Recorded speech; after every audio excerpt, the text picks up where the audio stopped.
E aí, galera do Missal, nessa aula do curso de pré-cálculo a gente vai começar a falar sobre funções, que são a parte mais que o cálculo vai mais a fundo, que a gente vai estar estudando nesse cálculo aí, é a parte de funções. Então vamos relembrar o que é uma função.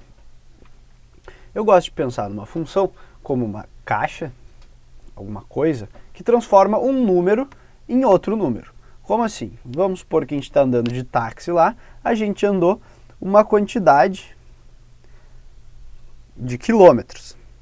Na hora de tu sair do táxi, tu vai ter que pagar uma quantidade de reais. O que isso significa? Que a gente transformou um número, que eu posso chamar, por exemplo, de um número x quilômetros, em uma certa quantidade de y reais. Nota que a gente está transformando uma quantidade de quilômetros em uma outra quantidade em reais. O mesmo poderia ser, por exemplo, aqui tu botou uma certa quantidade de x quilogramas de trigo, tu fez o pão e depois que o pão está pronto, tu tem um y peso de pão, por exemplo, ou um y peso de lucro na tua empresa.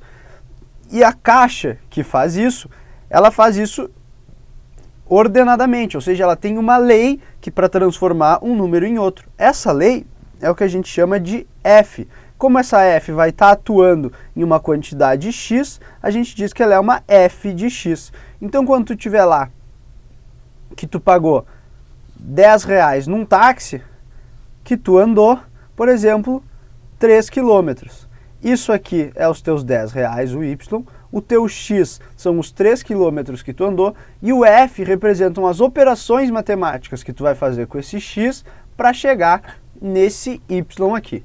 Dessa definição de função, fica bem claro que para cada x existe apenas um y, porque imagina se tu andou lá 3 km, tu vai pagar 10 reais.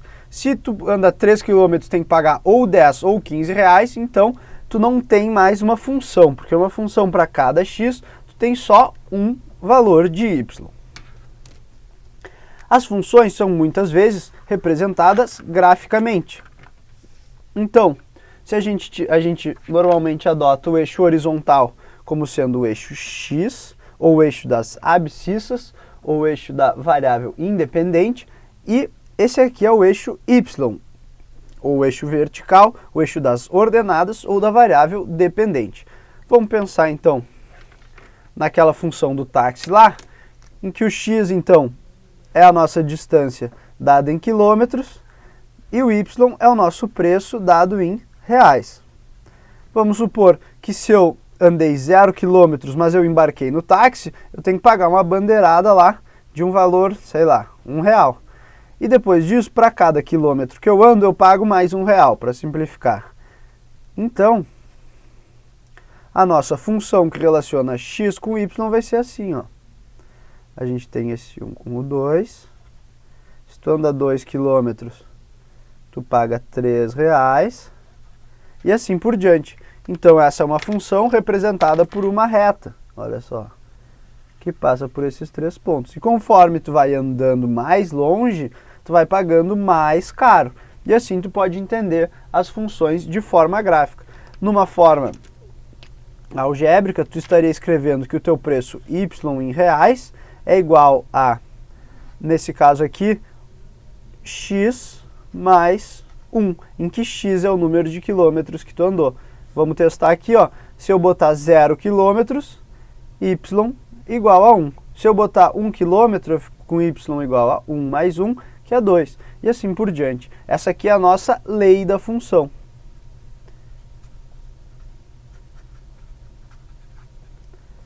Muito importante também.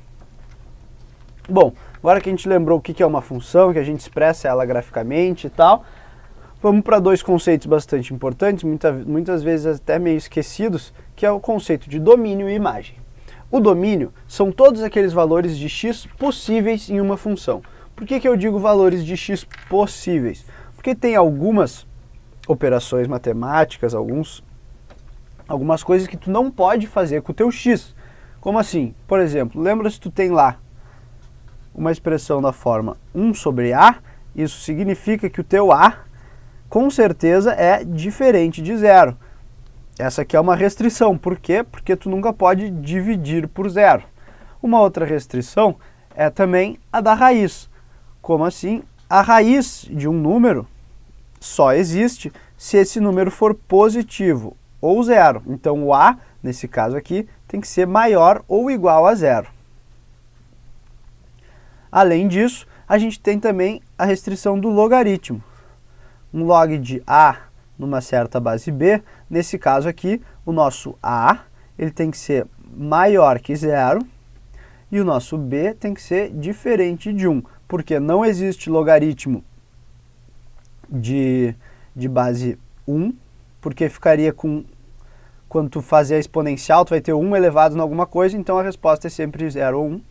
E aqui, o a tem que ser maior que zero, porque o logaritmo só existe para números positivos.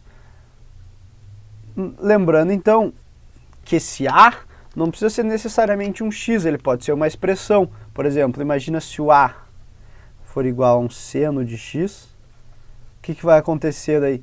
Daí tu vai ter que ter, se tu tiver 1 sobre seno de x, tu vai fazer seno de x diferente de zero e resolver essa equação. Do mesmo jeito, o a pode ser um x ao quadrado. Então, se tu tiver a raiz de x ao quadrado, ou se tu tiver 1 sobre x ao quadrado, tu vai ter que aplicar essas restrições aqui para o x ao quadrado. Por isso que eu escrevi a, porque tu pode trocar ele por qualquer expressão. Esse é o conceito de domínio. A gente vai fazer exercícios bastante aí na aula de exercícios. A imagem são aqueles valores de y existentes. Todos os valores de y que existem quando tu aplica a lei da função. Tu pode determinar a imagem de forma gráfica. Por exemplo, se a gente tem aqui uma certa função que se comporta dessa maneira e está definida nesse intervalo aqui, que vem daqui até aqui, então a imagem dessa minha função aqui, ela vai ser todos os valores de y que vão do maior valor da função, que é esse aqui, até o menor valor da função, que é esse aqui. Então a imagem nesse caso vai ser todo o intervalo compreendido aqui nessa parte do eixo y. Outro aspecto importante das funções que é bom lembrar são as raízes da função. As raízes são aqueles valores de x que anulam o y, ou seja, a gente vai ter que achar um certo valor x tal que f de x0, digamos assim, é igual a zero. Isso aí, graficamente, ó, é quando o gráfico da nossa função cruza o eixo x. Porque quando ele cruza o eixo x, ó, em cima do eixo x aqui, em cima do eixo x, y é zero. Então, por exemplo, se a gente tem uma função que tem esse formato aqui, ela tem raízes justamente nesses pontos aqui, ó. Aqui, aqui e aqui. São as três raízes da função. Então, nessa aula a gente falou sobre a definição de função, sobre o domínio das funções, imagem e raízes. Na próxima aula a gente vai fazer exercícios envolvendo principalmente o domínio,